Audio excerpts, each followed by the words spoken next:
pida informe, acérquese con ella y ahí acérquese y está poniéndose muy padre también. Así que bueno, vamos ahora sí. Bueno, déjenme primero que nada le agradezco por su participación. Las mujeres ayudaron mucho en esta elaboración de esta rifa y la verdad es que fue de gran bendición. Mire, cuando hagamos alguna actividad en la iglesia, también Oscar, sí que mandamos una bendición y un saludo hasta allá, hasta la capital del mundo, hasta el rancho de allá, la capital del mundo. Ya en estos días oramos en persona por él. Y bueno, le decía que le agradezco mucho que participe y usted va a estar viendo actividades que vamos a estar haciendo. Yo no soy mucho de cansarlo a usted con actividades, rifas y demás, pero sí vamos a ir haciendo una o que otra de vez en cuando. De verdad, lo que pasa es que de pronto nos quedamos un poquito cortos con los gastos y hemos tenido que recurrir a este tipo de cosas. Necesitamos también pues despertar ese espíritu, como oraba ahorita la hermana Rosy, dador, ¿verdad? Dador alegre, porque yo sé que hay muchos dadores, pero a veces no somos tan alegres, hay que ser un poquito más alegres. Y créame que así como le pasó a Ana Yasmín, el Señor responde. Ya próximamente, si me lo permite, le daré una enseñanza con respecto a esto. Es una enseñanza que levanta mucha polémica, porque hay muchísima gente que, y lo voy a decir así, primero antes de decir nada, hay muchísima gente que su corazón lo tiene en el dinero. Entonces cuando le hablamos acerca de esto y le tratamos de dar la enseñanza del por qué tenemos que seguir dando diezmo, dando ofrenda, hay mucha gente que no lo cree o no quiere participar o se ofende o simplemente religiosamente muchas de estas personas dicen, es que eso es del antiguo pacto. Yo le puedo demostrar con las escrituras que no es del antiguo pacto. Es algo que permanece, es algo que sigue vigente. Pero luego lo tomaremos. El diezmo es algo que por agradecimiento y por amor al Señor damos de lo que Él nos da. Pero si de verdad usted quiere prosperar, si de verdad usted quiere recibir aún más, hay que sembrar. Y la siembra no es el diezmo, la siembra es la ofrenda, es diferente. O sea, el diezmo es lo del 10% y la ofrenda es lo que disponga su corazón alegre. Son dos cosas diferentes, ¿ok? Habrá gente que se le dificulta diezmo y da pura ofrenda, está bien, también está bien. Luego hay otro concepto que se llama primicias. Hay mucha gente que va a empezar a recibir primicias porque en estos meses reciben ahorros, aguinaldos, etcétera, etcétera. ¿Sí? Entonces, por eso es bueno recordar estos temas en estas fechas. Pero bueno, luego yo no los quiero asustar ni abrumar. Luego les puedo explicar con la palabra las cosas de la manera correcta y como es debido. Pero vamos a la palabra y usted debe recordar que iniciamos la serie de las cartas del Señor a las 7 iglesias que nos muestra en Apocalipsis, en Revelaciones, ¿verdad? Vimos la primera carta que está dirigida a la iglesia de Éfeso, es lo que vimos la semana pasada, el domingo pasado, y obviamente hablábamos de no dejar el primer amor, ¿verdad? Y ese primer amor tiene que ser el Señor tiene que estar siempre en primer lugar. Es parte también de lo que ahorita le hablaba con esto de la Navidad es Jesús. Y no podemos desplazar a Jesús para andar cumpliendo con situaciones de otra índole. Entonces hoy es el turno a la carta a la iglesia de Esmirna. Y vamos a la palabra y vamos a Apocalipsis capítulo 2, a partir del versículo 8, que ahí nos quedamos de la semana pasada. Y dice así: y escribe al ángel de la iglesia de Esmirna, el primero y el postrero, el que estuvo muerto y vivió, dice esto. Yo conozco tus obras y tu tribulación Y tú pobreza, pero tú no eres rico. Pero tú eres rico. Y la blasfemia de los que se dicen ser judíos y no lo son, sino sinagoga de Satanás. No temas en nada lo que vas a padecer. He aquí, el diablo echará a algunos de vosotros en la cárcel para que seáis probados y tendréis tribulación por 10 días. Sé fiel hasta la muerte, y yo te daré la corona de la vida. Y termina en el versículo 11 diciendo: el que tiene oído, oiga lo que el Espíritu dice a las iglesias. El que venciere, el que venciere no sufrirá daño de la segunda muerte. Amén. Bendito Señor, te damos gracias por esta palabra, por esta porción. Sabemos que en todo traes enseñanza y revelación. Permite que podamos asimilarlo, poderlo practicar, poder ser hacedores de tu palabra. Y ya te damos gracias en el poderoso nombre de Jesucristo. Amén. Amén, amén. Y usted sabe, si es que ha visto, aunque sea de reojo, las noticias, usted sabe que estamos viviendo tiempos bien caóticos, tiempos bien tremendos. Mire, la verdad de las cosas, y voy a revelar mi edad, yo sé que ustedes piensan que tengo 20 años, no, ya tengo medio siglo.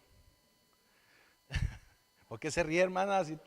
Yo sé que pensaban que tenía como 20, 25.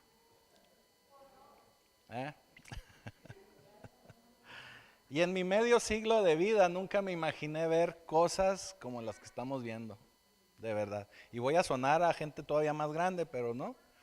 Nunca nos hubiéramos imaginado toda esta situación que se está haciendo en el nombre del pueblo, en el nombre de la gente. Y no solamente en México, y estoy hablando a nivel internacional, porque podemos ver cómo están teniendo problemas en Estados Unidos, que ahorita hay elecciones. Podemos ver cómo están todavía peleando allá en Medio Oriente. Podemos ver cómo en España hubo inundaciones.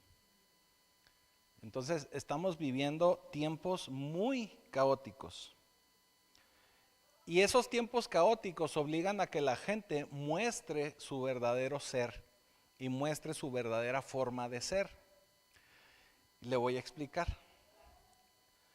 Cuando no estamos bien plantados, cuando no somos íntegros en lo que verdaderamente decimos que somos y de la manera que vivimos, es muy probablemente que ante la más mínima presión cambiemos de bando.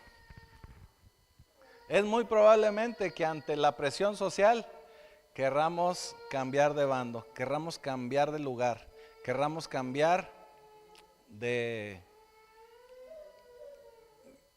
pues sí, como es que me saqué de onda. Podemos cambiar de bando, vamos a dejarlo así. También dentro de la iglesia de Cristo, hay mucha gente que puede cambiar de bando. Mucha gente cuando recién empieza a venir a la iglesia de Cristo y se da cuenta que esto puede generar algún tipo de conflicto, que puede generar un poquito de presión social, que puede generar problemáticas, vamos a decirlo así, entre la familia, los amigos, en el trabajo. Mucha gente a veces da un paso atrás o un paso de lado. Usted lo debe de saber, yo creo que a todos nos ha pasado.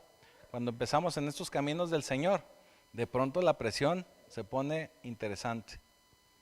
Pero el Señor siempre nos llama a mantenernos firmes. Y por eso le decía que aún en la iglesia del Señor hay mucha gente que no está plantada firmemente y a la más mínima presión cambia. O no es quien dice ser que es. Por eso en ocasiones es más fácil ser meramente simpatizante de Cristo que verdaderamente ser un discípulo. Es más fácil ser nada más simpatizante, porque ser simpatizante es como ser un fan del béisbol, fútbol. O sea, cuando hay partido lo veo y lo veo y no me involucro mucho, nomás lo veo y ya. Y si gana mi equipo, ganamos, y si pierde mi equipo, perdió. ¿Verdad? Yo así les dije, perdieron los Yankees. No perdimos, perdieron los Yankees. Así que para verdaderamente ser tomados en cuenta, necesitamos plantarnos firmemente en lo que somos. Y cuando nosotros hacemos eso, vamos a recibir beneficios. Y vamos a recibir beneficios como cristianos, beneficios del cielo, cuando estamos plantados firmemente en el Señor y en su palabra. Así que Jesús, nuestro Señor, a través de Juan el apóstol, que usted tiene que saber que Apocalipsis, Revelaciones lo escribe Juan, escribe esta carta a las 7 iglesias. Y primero que nada, en el versículo 8 nos especifica, fíjese, nos especifica de quién es el mensaje. Dice en el versículo 8, y escribe al ángel de la iglesia de Esmirna. ¿Quién escribe? El primero y el postrero, el que estuvo muerto y vivió.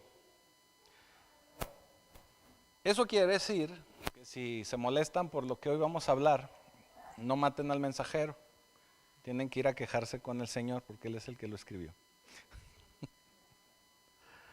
Él se identifica como el primero y el postrero, el alfa y el omega, el principio y el fin. Y obviamente también nos especifica que Él es el que estuvo muerto y vivió. Pero mire, para seguir avanzando, quiero mostrarle unos pasajes muy interesantes que se encuentran en el libro de Isaías. Vamos a Isaías 41:4, primeramente. Y dice 41:4, porque luego cuando decimos el alfa y el omega únicamente ubicamos a Apocalipsis, pero esto viene desde el Antiguo Testamento. Isaías 41:4 dice, ¿quién hizo y realizó esto?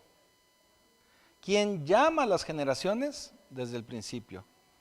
Y dice, yo, Jehová, el primero, y yo mismo con los postreros. O sea, es Dios mismo. Isaías 44:6 dice así, así dice Jehová, Rey de Israel y su Redentor, Jehová de los ejércitos, yo soy el primero y yo soy el postrero, y fuera de mí no hay Dios. Y vamos ahora a Isaías 48, versículo 12, 48:12, dice, óyeme Jacob, y tú, Israel, a quien llamé, yo mismo el primero, y yo también el postrero.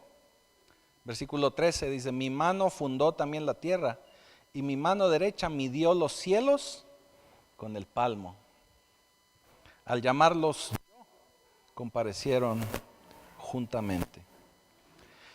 ¿Por qué le quise leer estos pasajes? Para que se dé cuenta que lo que nos está diciendo Jesús al presentarle en esta carta a la iglesia de Esmirna es que se presenta como Dios mismo.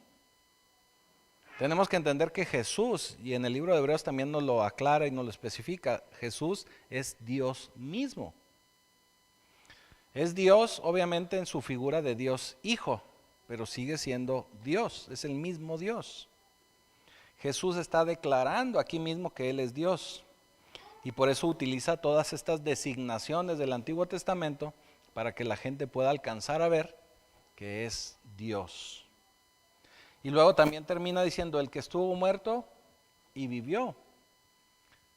¿Qué nos dice? Soy Dios, pero también soy el Dios que vino a la tierra, que no es otro, es el mismo Dios, pero Dios Hijo, el que murió y ahora vive, que es Jesús. Porque Jesús, créame que no se quedó ahí en la cruz. Jesús resucitó y está vivo. Y de nuevo va a regresar. Y eso es en lo que tenemos que estar bien firmes. Porque cuando pensamos que no va a regresar es cuando nos relajamos. Y decimos, no, pues quién sabe si vaya a suceder. Desde mi abuelito me anda diciendo lo mismo, o mi abuelita. Pero créame que desde Juan lo dicen. Eso significa que ya pronto va a llegar. Oye, cuando yo era jovencito y esperaba el camión, y ahora con el videobús ya no se vive tanto esa situación. Pero en las rutas que había antes de camiones, y a veces me tardaba hasta 1 hora esperando el camión. Y cuando ya llevaba como 30, 40 minutos, decía, chiquen, pues ya me voy caminando. Pero pensaba, ¿verdad? Bueno, si ya me esperé 30, 40 minutos, ya no debe tardar. Entonces, una que otra ocasión me atreví a moverme de ahí y apenas empezaba a caminar y pasaba el camión. De veras, parece de chiste, pero nadie me lo contó, yo lo viví. No, es anécdota, sí, me pasó varias veces, de verdad. Entonces, aunque usted haya escuchado de su abuelo, de su abuela, que el Señor, ay, va a venir, pues fíjese, por lo menos ya faltan 50, 60, 70 años menos para que venga. Digo, desde que usted lo empezó a escuchar, ¿no? Así que no se mueva, no hace que se le vaya el camión y se quede aquí. Así que esa pequeña frase del que está muerto y vivió nos habla de su humanidad, pero también nos mostró toda su deidad. Así que lo que también quiero que recordemos, yo sé que ustedes lo saben, es que el Señor reconoce todos nuestros esfuerzos y todas nuestras luchas.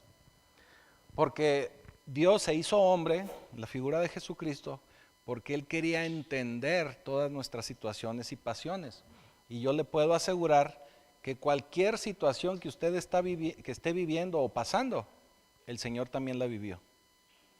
No sería una situación idéntica, pero emocionalmente también lo vivió. ¿Sí me estoy explicando? También vivió traiciones, también vivió que no le creían, también vivió tanta cosa que a veces nos pasa a nosotros. Así que Él está totalmente identificado con cada uno de nosotros. Cualquier categoría de problema que usted viva, créame que el Señor la entiende y sabe de qué se trata. Otra situación que tenemos que ver es que esta carta está dirigida a Esmirna. ¿Qué era Esmirna? Esmirna era una pequeña ciudad con crepúsculos arrebolados. No se crea. Esmirna es un lugar en el que hoy reconocemos Turquía. Si vemos un mapa actual, Esmirna estaba situado en Turquía. Y era bien conocida, esta ciudad era bien conocida porque donde estaba asentada esta ciudad había una serie de montañas que viéndolas de determinado ángulo se veía como una corona. Así como cuando va a Monterrey y dice, esa es la Silla, el Cerro de la Silla. Sí, iba usted a Esmirna y veía los cerros, veía las montañas y se veía como una corona. Creo que todavía se puede ver. En el último viaje que fui no me fijé, pero creo que todavía se puede ver. Otra situación que vivían ahí en esa época es que era una colonia romana, estaban bajo el yugo romano. Usted sabe que ahí todo estaba conquistado por los romanos.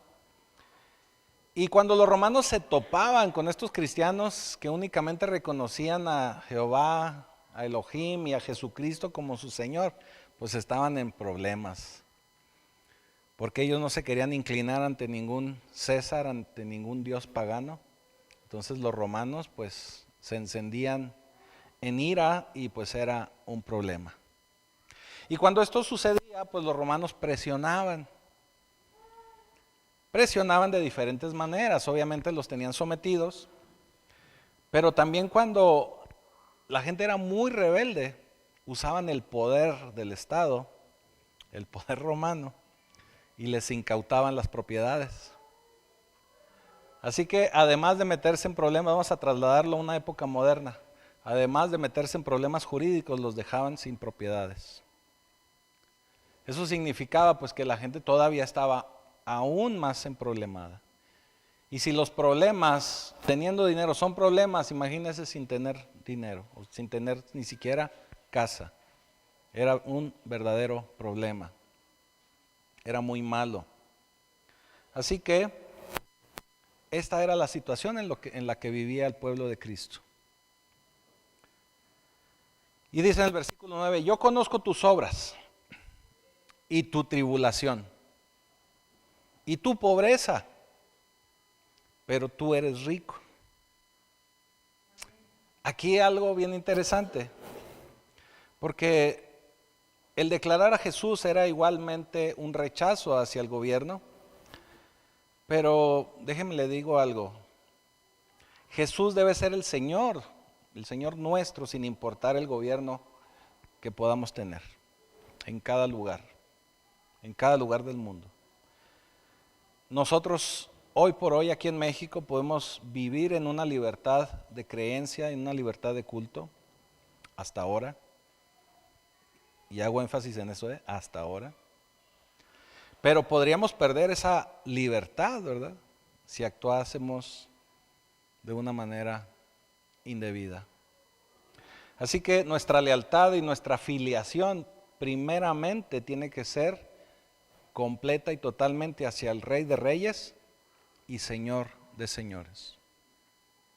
Es hacia quien nos debemos y hacia quien debemos de ser verdaderamente fieles. ¿Qué estoy tratando de decirle? Que sin importar nuestras formaciones, nuestros filias, que nos sintamos atraídos hacia alguna situación política, sin importar nada, nuestra principal filiación debe ser Jesucristo. ¿Sí? Porque el Señor les dice, yo sé por lo que están pasando. Y mire, déjeme le digo algo.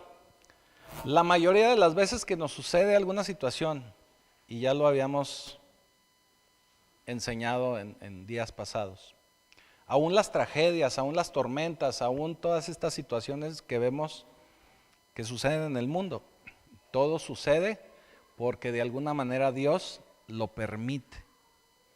¿Qué quiere decir? Que la soberanía de Dios alcanza todo. O sea, no hay nada que se salga de la soberanía de Dios. Significa que Él controla las tormentas, Él controla los terremotos, controla las lluvias que están viviendo, por ejemplo, las inundaciones en España, lo que se vivió acá con los huracanes en Guerrero.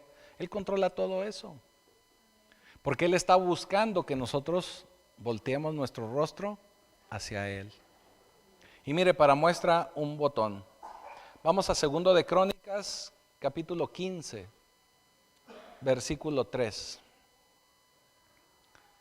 Y luego dice así: muchos días ha estado Israel sin verdadero Dios y sin sacerdote que enseñara y sin ley. Esto es bien interesante porque usted sabe y lo podemos ver por todo el libro de Reyes, Crónicas, Jueces, todo el Antiguo Testamento. Y realmente el pueblo de Israel nunca estuvo físicamente, me voy a referir. El pueblo de Israel nunca estuvo sin sacerdote, sin que se enseñara la ley de Moisés. Y obviamente pues enseñaba la ley, entonces también había ley. Pues así había. Pero aquí el Señor nos dice que muchos días ha estado Israel sin verdadero Dios y sin sacerdote que enseña y sin ley. Pero cuando en su tribulación se convirtieron a Jehová, Dios de Israel, y le buscaron, Él fue hallado de ellos. O sea, ya encontraron a Dios, ¿verdad? Porque en la tribulación voltearon su rostro al Señor. ¿Sí? ¿Vamos bien hasta ahí? Y luego dice el versículo 5: en aquellos tiempos no hubo paz, ni para el que entraba, ni para el que salía. ¿Se le ha ocurrido ir a Sinaloa en estos días? Ni ganas de ir, ¿verdad? A eso se refiere la Escritura. No había paz ni para los que entraban ni para los que salían, sino muchas aflicciones sobre todos los habitantes de las tierras. No, hombre, le quitan el camión y lo incendian para tapar una calle.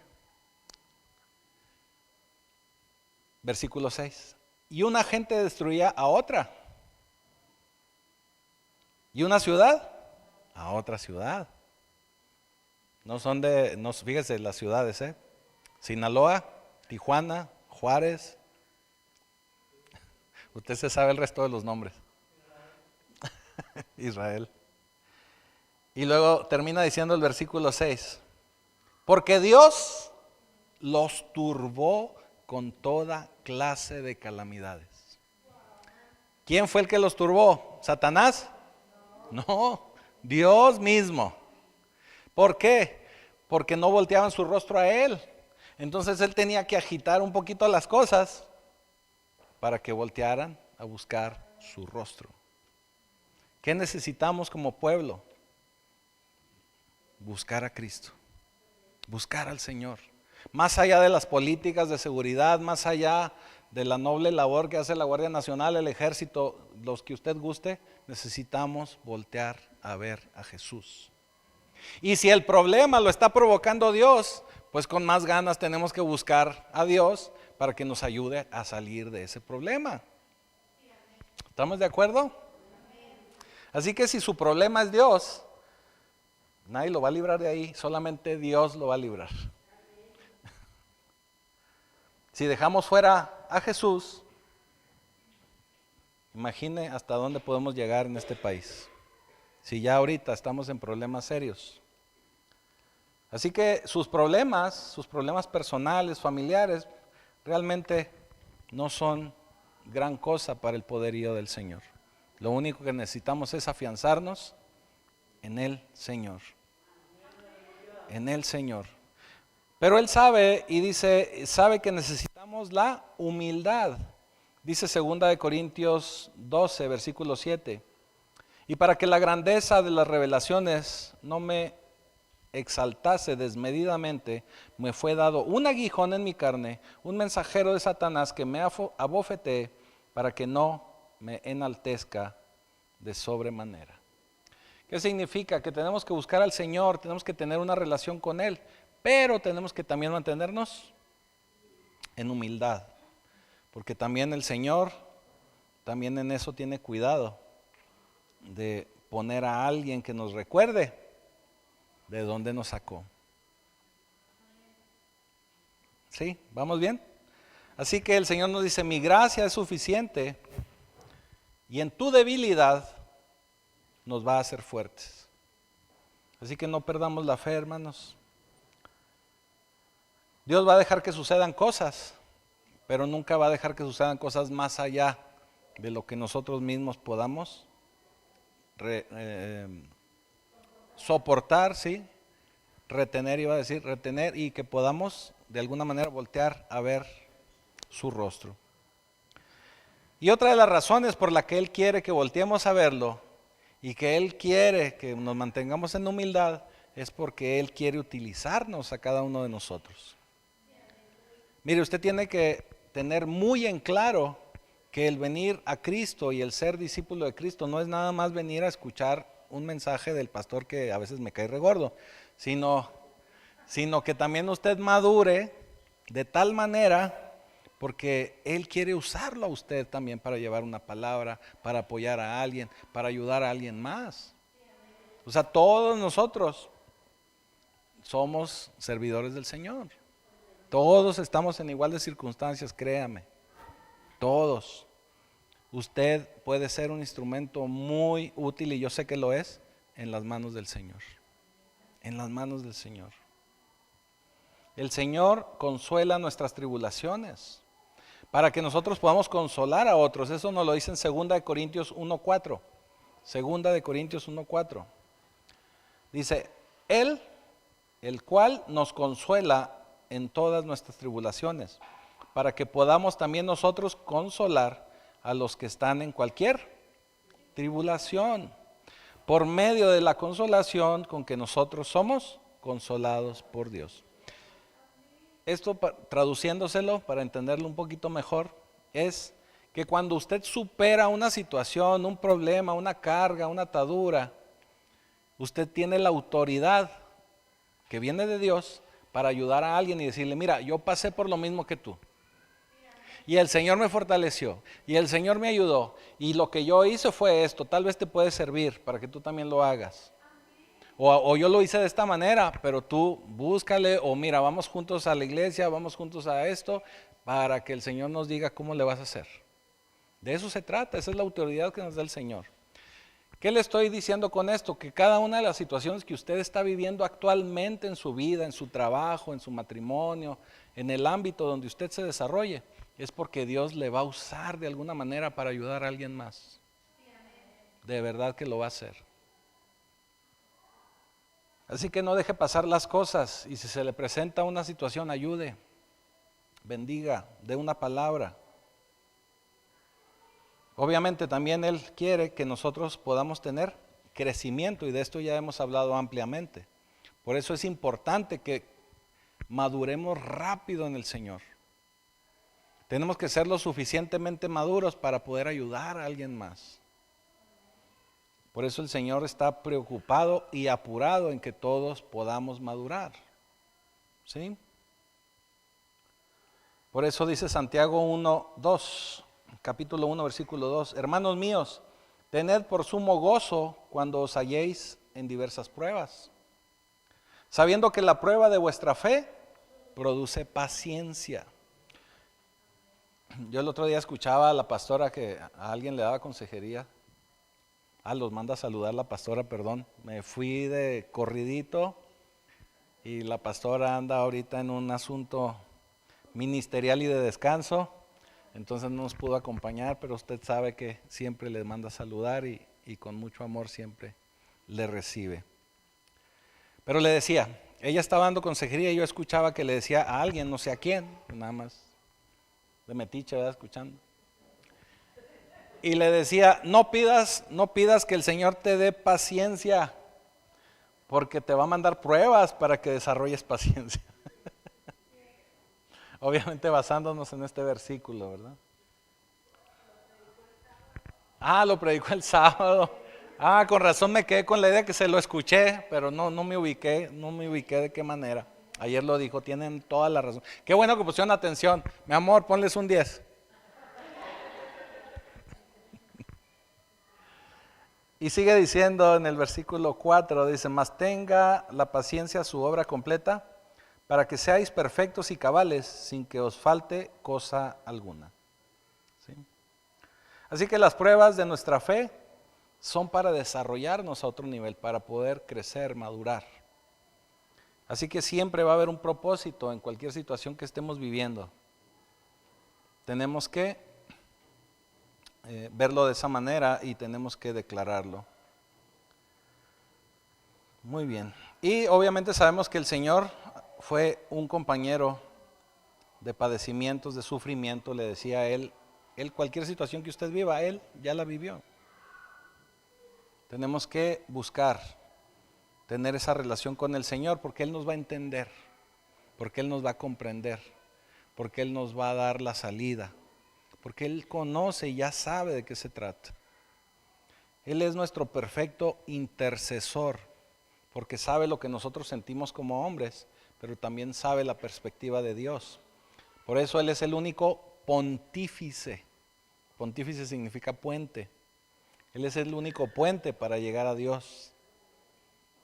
No hay nadie más que sea un puente, solamente Jesucristo. Y utilicé esa palabra para que usted entienda de qué le estoy hablando, ¿no? Y dice, ahí mismo en el versículo 9, dice, y la blasfemia de los que dicen ser judíos y no lo son, sino sinagoga de Satanás. Y yo me atrevería a decir en este pleno 2024, blasfemia de los que dicen ser cristianos y no lo son.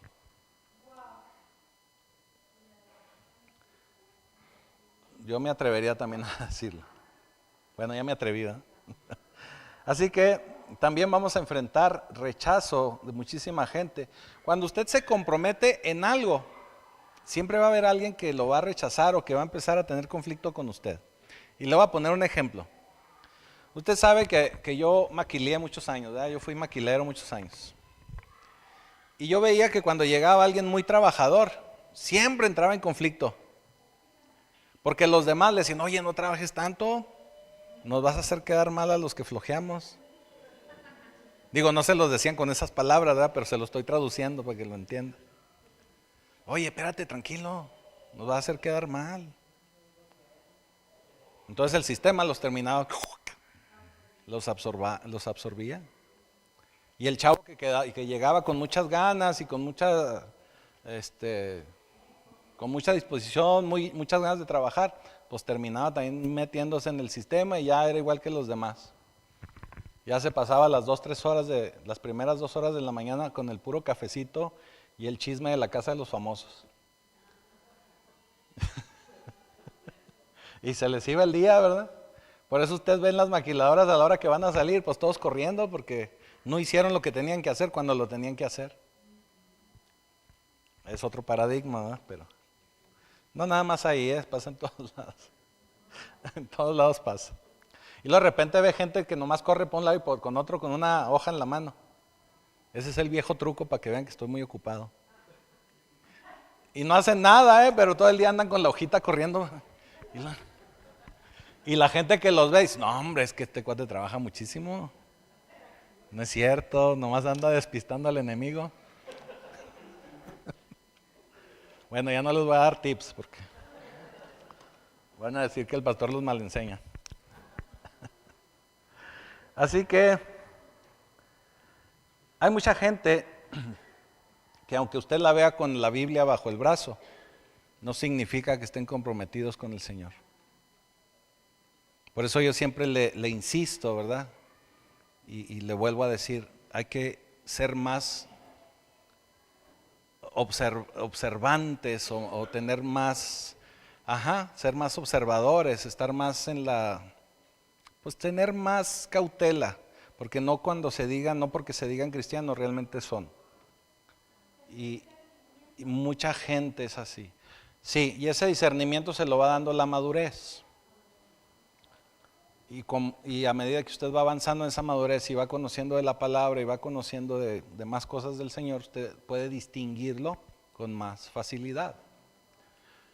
Es como el ejemplo que yo le doy. A la gente que se dedica en los bancos o en las casas de cambio a identificar billetes, para capacitarlos les dan billetes buenos, nuevos, reales, para que ellos los toquen, los huelan, vean ahí los hologramas.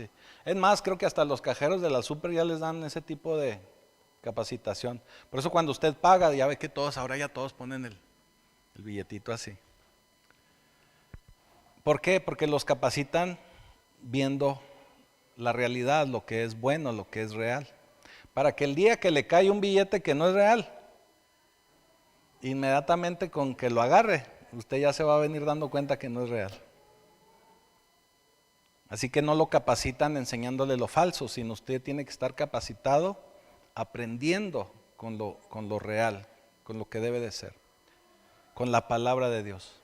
Por eso yo le vuelvo a decir, no se quede únicamente con lo que yo le diga, lea la palabra. Y si se fija, la forma en que predicamos es utilizando la palabra, tiene que ser la exposición de la palabra de Dios. Porque si me pongo a platicarle de mis emociones, pues le puedo platicar muchas cosas, ¿verdad?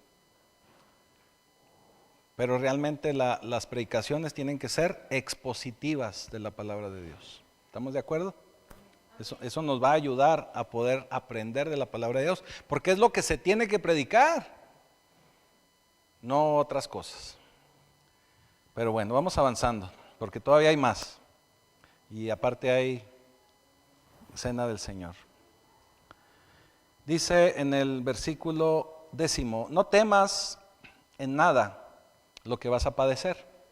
He aquí el diablo echará a algunos de vosotros en la cárcel para que seáis probados y tendréis tribulación por 10 días. Se fija cómo habla el Señor y podemos tomar estas líneas como profecía porque les está avisando, ¿verdad? Y no se puso a declarar como tanta gente moderna y yo te profetizo que te va a liberar y te va, ¿verdad que no? Porque eso no existe. No sucede. Toda profecía, o si usted le dan palabra, tiene que estar apegada a la palabra de Dios. No debe de estar ahí únicamente una cuestión emocional. Tiene que estar, y obviamente en muchas ocasiones esos que le digo yo, le dicen versículos bíblicos, pero le dicen que lo van a prosperar, que se va a ir a Europa, que se va a ganar un carro, que va a ir a otro nivel, que va a ir por las naciones. O sea, no, ¿verdad? Bueno. Entonces dice el Señor, yo estoy luchando. Le decimos al Señor, yo estoy luchando, me estoy esforzando, estamos peleando contra el Imperio Romano y todavía me dices que se va a poner peor. No, todavía no. Todavía me dices que se va a poner peor, porque es lo que le está diciendo el Señor. Pero también le dice, solo va a ser por un corto tiempo, 10 días. Porque el diablo, déjeme le digo algo, hermano, hermana, el diablo no solamente es el diablo, sino que es el diablo de Dios. ¿Qué quiere decir? Que Satanás no puede hacer más allá de lo que Dios le permite hacer. Como para darle una visión o algo más visual para que usted se acuerde. Es como cuando usted saca a pasear al perrito y quiere salir corriendo y usted lo sujeta, ¿verdad? Así es Satanás con Dios. O sea, Satanás no puede ir y hacer lo que le da la gana. Únicamente lo que Dios le permite hacer. Así que el Señor le dice, no te preocupes, solamente va a ser corto, va a durar 10 días. Así que aunque usted esté atravesando problemas, no importan las circunstancias, Jesús está ahí con usted. Y termina diciendo en el versículo 10, sé fiel hasta la muerte y te daré la corona de la vida. Nosotros sabemos que sería una muerte física de aquí, pero realmente tenemos la vida eterna. ¿Sí? Pero tenemos que ser fieles a Él hasta el final. Tenemos que comprometernos hasta el final. Tenemos que mantenernos firmes con Él hasta el final. ¿Para qué? Para que nos podamos ganar, para que Él nos pueda dar la corona de la vida.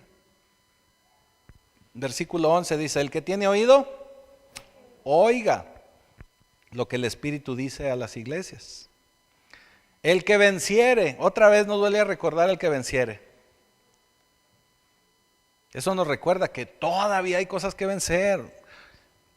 Por eso cuando yo escucho a mucha gente que le dice, es que usted es un vencedor en Cristo, sí somos.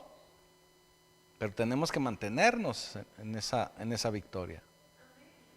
Y dice, el que venciere no sufrirá daño de la segunda muerte. El que puede salir vencedor y mantener su fidelidad a Dios es el que va a salir vencedor, es el que va a vencer. ¿Qué vamos a vencer? La tentación de no mantenernos firmes a Dios. ¿Qué es ser firmes a Dios? Pues mantener esta relación con Cristo. Mire, yo escucho muchos testimonios de gente que dice, es que vino a los pies de Cristo, pero ya se fue al mundo. Eso significa que o no recibió de manera honesta, sincera y como debe de ser al Señor, o pues no fue fiel y se fue. ¿Sí me estoy explicando? Pero en la gran mayoría de los casos sucede lo primero.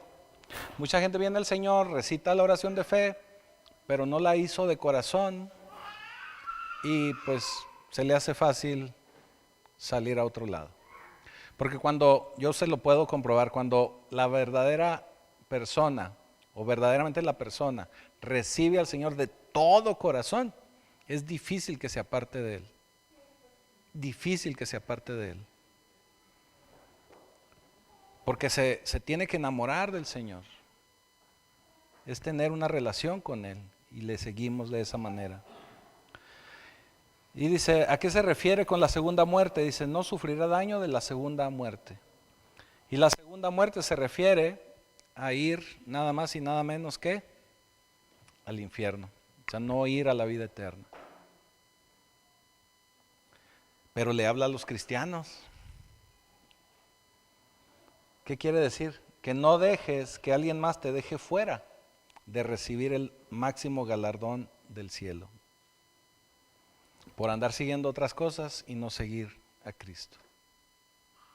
O sea, hay que mantenernos firmes, fieles, íntegros en el Señor.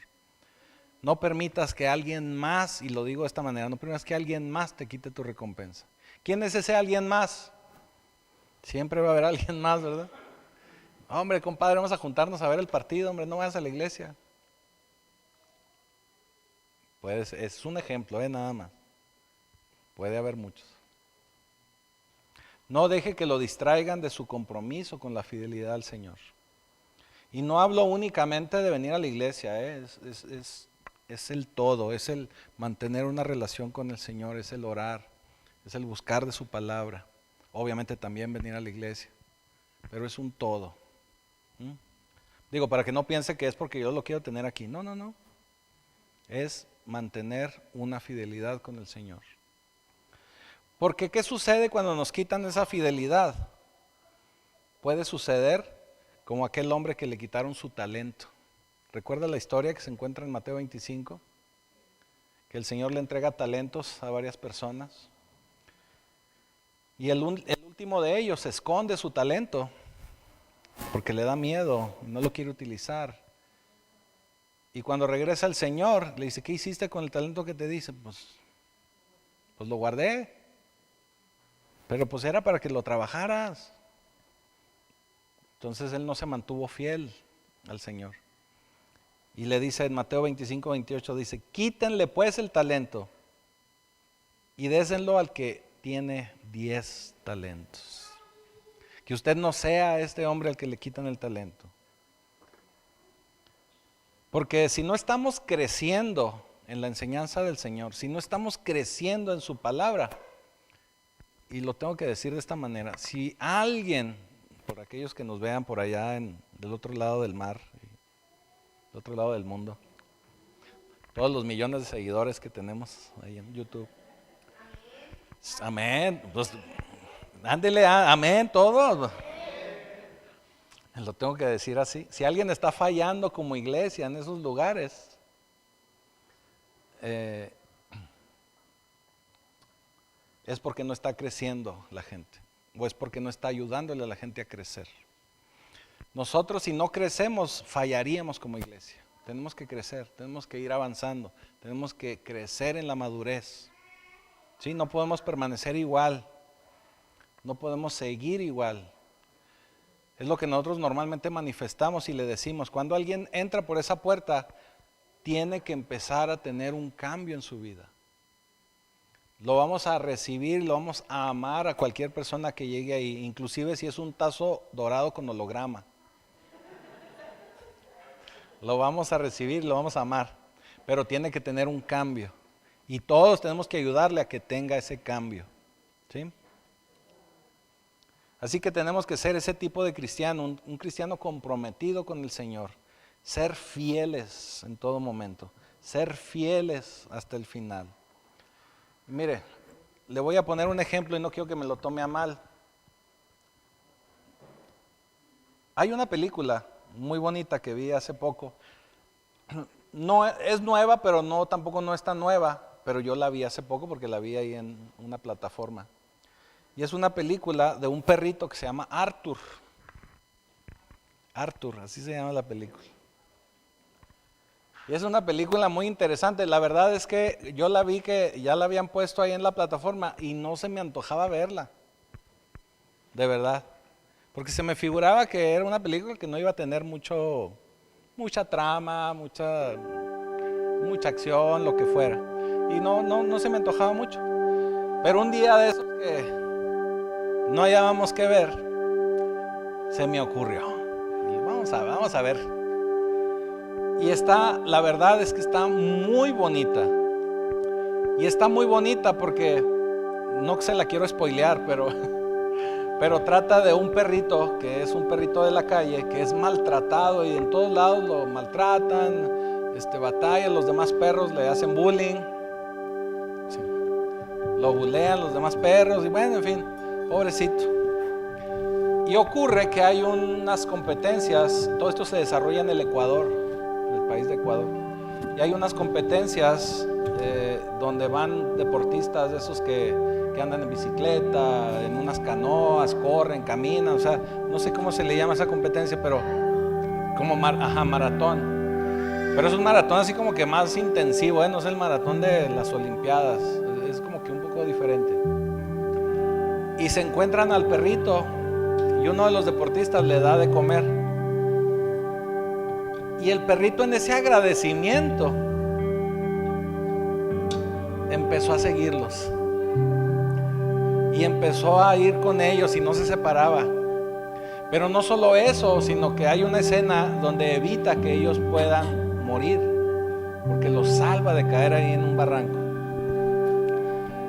Pero lo que le quiero mostrar al hablarle de esta película no es para hacerle promoción ni que vaya usted a verla, pero es que tenemos que ser así como ese perrito. Tenemos que ser fieles. Y le decía, no me lo tome a mal, no le estoy diciendo que nosotros seamos perritos, pero tenemos que ser fieles. Fieles así, de esa manera, que no nos separemos ni un solo momento del Señor. Porque el Señor es el que nos alimenta, el Señor es el que nos da, el Señor es el que nos cubre, el Señor es el que nos protege. Simplemente el Señor es el que nos ha dado vida. Y no solamente la vida física, sino vida eterna y vida en abundancia. Así que es muy importante que en todo momento nos mantengamos fieles al Señor. Y ese es el mensaje principal de Jesús a esta carta de Esmirna, que les dice: manténganse fieles, porque no les está reprochando ninguna otra falla. No les está reprochando falla. Simplemente les está diciendo cómo van bien. Simplemente manténganse firmes, fieles, porque pueden venir más pruebas, pueden venir más situaciones, pueden venir más problemas, pero si vencieres, vas a ganar la corona de la vida. Y el vencer es mantenernos firmes y mantenernos fieles al Señor. Así que no te apartes, no te separes del Señor, porque como Pablo nos dice, no me avergüenzo del Evangelio, porque el Evangelio es poder de Dios para salvación a todo aquel que cree. Y es salvación para todos. Pablo termina diciendo, es salvación para el judío primeramente, pero también para todo el mundo, también para el griego, para todos nosotros. Así que tenemos que mantenernos fieles, firmes al Señor, pegados a Él, mantenernos debajo de sus alas. Y ayer nos acordábamos, estaba platicando con unas personas el día de ayer, y recordábamos un corito, de esos coritos viejitos, que dice: he decidido seguir a Cristo. He decidido seguir a Cristo. Y luego termina diciendo: no vuelvo atrás, no vuelvo atrás. Así que Pacto Vivo, ponte de pie, porque yo sé que todos nosotros, todos ustedes han decidido seguir a Cristo. Y no es momento de volver atrás, ni es momento de perder esa fidelidad, ni de movernos de la posición que ya tenemos en el Señor, ni de cambiar de lugar. Así que yo te invito a que a partir de hoy, en lugar de tomar una decisión de cambiar, de salirnos de la cobertura del Señor, te afiances aún más. Te afiances aún más. Y sobre todo hoy, que vamos a celebrar la Santa Cena, este es un motivo y esta es una oportunidad de nuevamente refrendar nuestra fe en el Señor, de poder recordar ese sacrificio que Él hizo por cada uno de nosotros.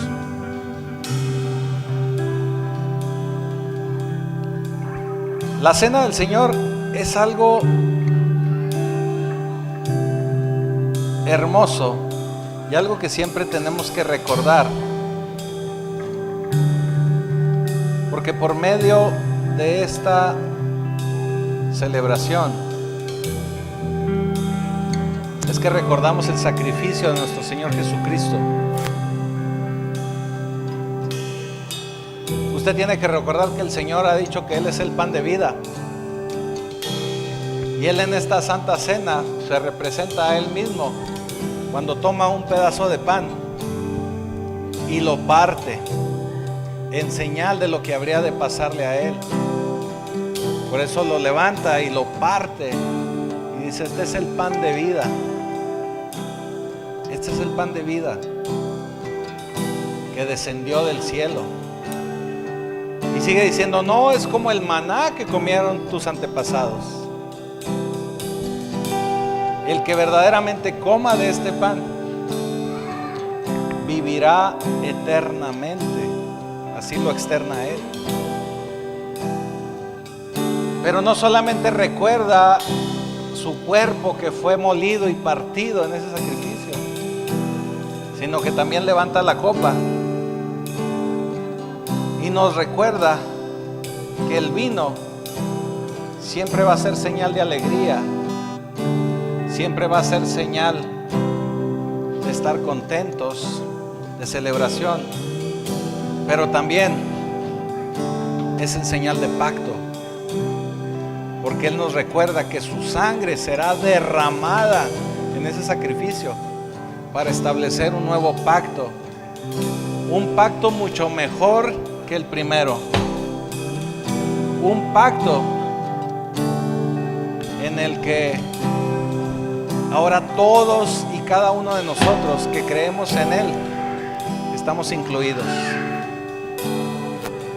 También Pablo nos habla de esto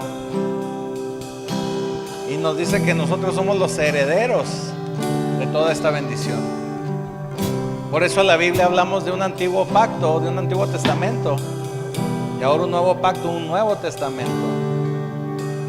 Yo ya se lo había explicado. Es como cuando un papá ya tiene su testamento, pero se da cuenta que tiene que agregar gente a su nuevo testamento. Entonces reescribe el testamento y dice: bueno, sí, me van a heredar estos, pero también toda esta gente que se va a unir a esta nueva herencia que voy a dejar.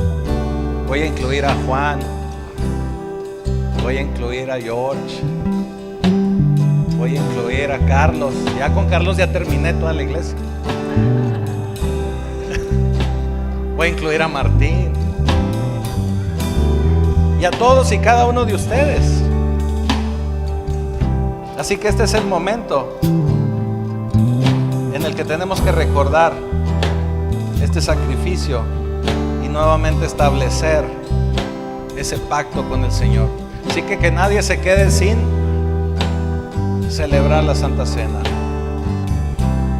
Así que levante el pan, porque este pan no es como el que comieron vuestros padres y ahora son muertos. El que come de este pan vivirá eternamente. Coma el pan, por favor.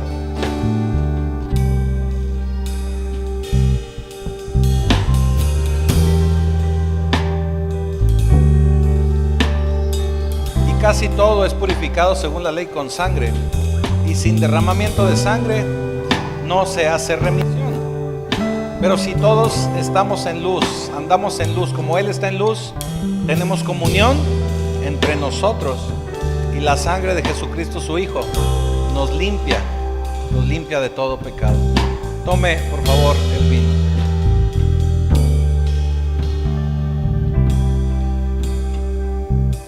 Porque todas las veces que comas de este pan y bebas de esta copa, la muerte del Señor anuncias hasta su próxima venida.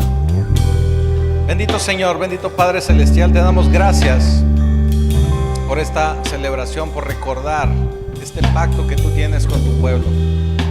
Te pido, Señor, de tu bendición para cada uno de tus hijos, que tu bendición y tu Espíritu Santo descienda sobre cada uno de ellos, que pueda, Señor, cada uno de ellos acercarse cada vez más a ti, mantenerse fieles a ti, mantener esa fidelidad a ti. Y te doy gracias por la vida de cada uno de ellos, que tengan una semana victoriosa, una semana llena de bendiciones que vienen de tu parte. Y ya te doy gracias, los bendigo en tu nombre, te doy gracias en el poderoso nombre de Jesucristo. Amén.